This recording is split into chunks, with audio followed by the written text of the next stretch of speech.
My friends, let's make your solos that much better right away. We're going to talk about two things: rhythmic phrasing, which I have talked about a whole lot, and sing-alongable melodic solos. And what I mean by that is moving up and down in your melodic lines by a second or a third. No jumps any bigger than that. It sort of mimics the human voice as we're speaking, and it's really digestible to the ear. What's really nice is if I'm in A minor here and I do that,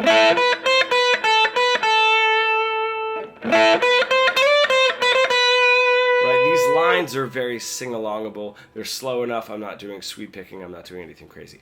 There is always a time for that, which is great. We can really get into guitar mode, and that is a little bit more of like human voice melodic mode, which is really nice. The cool thing is, within that, moving up and down a scale of seconds and thirds for your sort of melodic motifs, let's just say, is adding larger jumps. Sometimes it pulls the ear in and it adds like a little bit of an element of surprise without getting too far off into, you know, your sort of sweep picking and tapping and such. So if I have that same idea,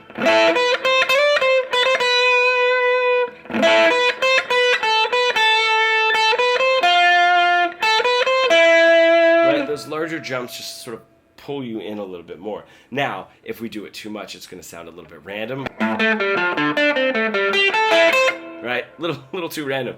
But they're really nice to throw in for that sort of melodic part, right? Before you get into the tapping and the sweep picking and such.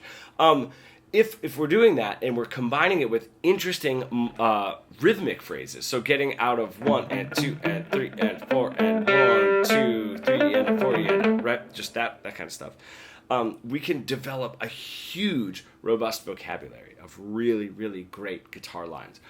What I want you to do is listen to at least the beginning part of the solo for Hotel California. I'm not going to play it now. I'm not going to do a deep dive. There are a million guitar tutorials on that guitar solo. But tap out those phrases rhythmically. Almost take the notes out and just like tap it out and see how cool those rhythmic phrases are. And they're not just 1 and 2 and 3 and right. They're not like super boring, as well as moving up in that sort of like melodic, mimicking the human voice phrases, as well as those bigger intervals, right? Bigger interval jumps of like a fifth or a flat sixth or whatever it is to pull the ear in. It's why that solo is so interesting, especially in the first half of it.